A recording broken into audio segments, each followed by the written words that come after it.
Hi, Megan. It is Monday, June 28th. What a weird show today. We started by talking about um not the oh the GOP and their marketing campaign against Democrats. Sonny really said it best. Like, instead of coming up with a platform that actually helps people, um, they just create messaging that's anti-democrat, throwing out buzzwords that get people all excited, like socialism, and defund the police. And we talked about this last week. The only people really using defund the police are Republicans and the Republican media, saying that the Democrats are want your cities to be anarchy, which is just bullshit.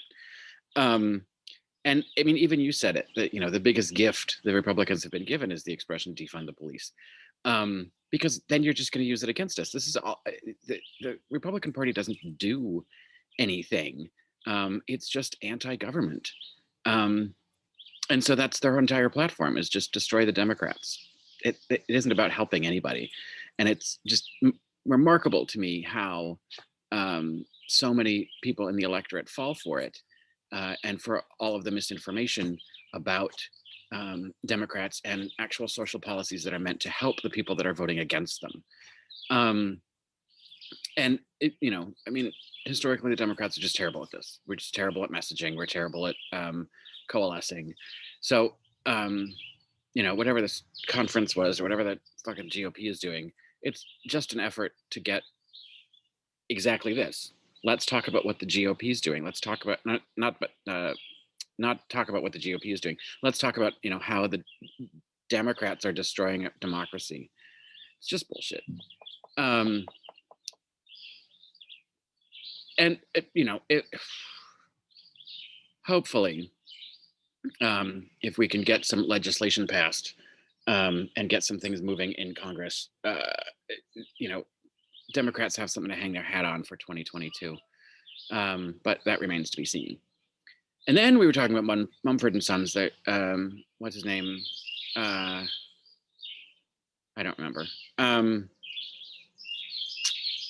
The One of the members of Mumford and Sons, who has taken himself out of the band because he agreed with a post.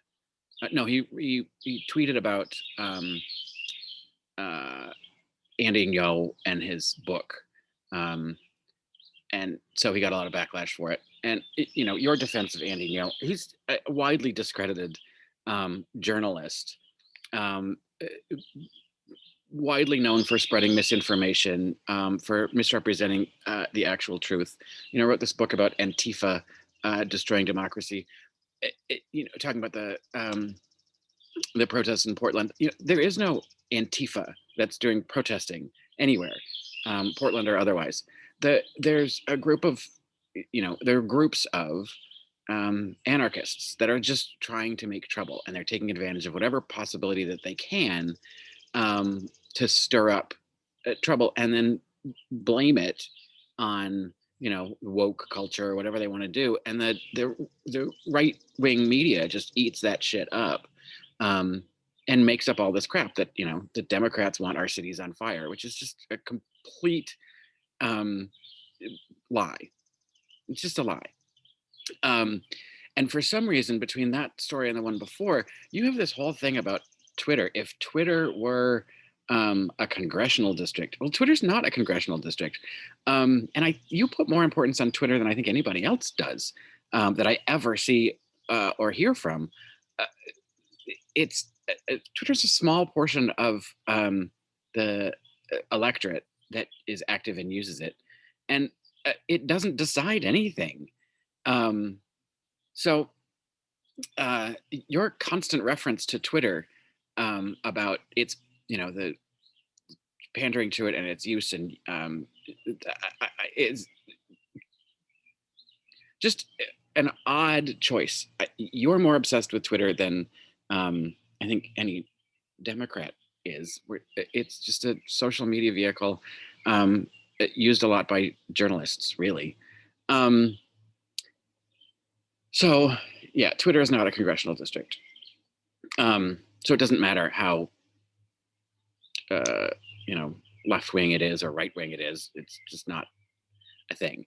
And you're spot on that the guy canceled himself. He wanted to speak out and he didn't want to hold his band back, so he left.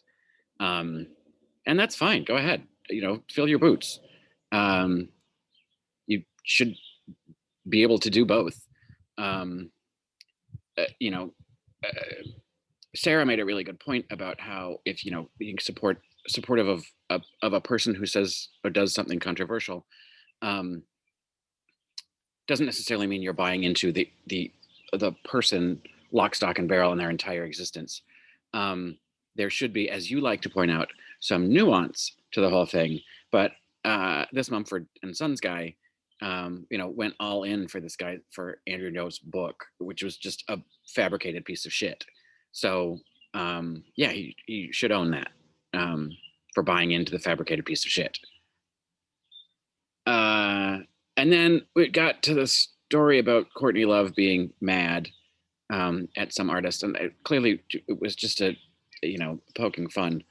Um, and that kind of shit happens all the time. Artwork uh, and specifically in music, people giving a wink and a nod to or blatantly stealing stuff. Um, and this wasn't blatantly stealing. This was a wink and a nod. So it's fine. But you said, how much you love Courtney Love. And of course, you make the whole thing about you. You go on and on about how apparently you had a car in middle school because you used to play the um, whole record in your car in middle school. Um, so I don't know what the driving age in Arizona is. Or maybe you just had a car that was given to you and someone else drove it for you. That would make sense. Um, because you talk about how, in the last segment, how you millennials will give up job and money and anything for your uh, political beliefs and your moral ground, which I don't know what poll or statistic you're using to do that, um, but it's a lot easier to walk away from something when you've been living off mommy's money for your entire life. So um, you know you've never had to work a day in your life to be able to exist, but so it doesn't matter.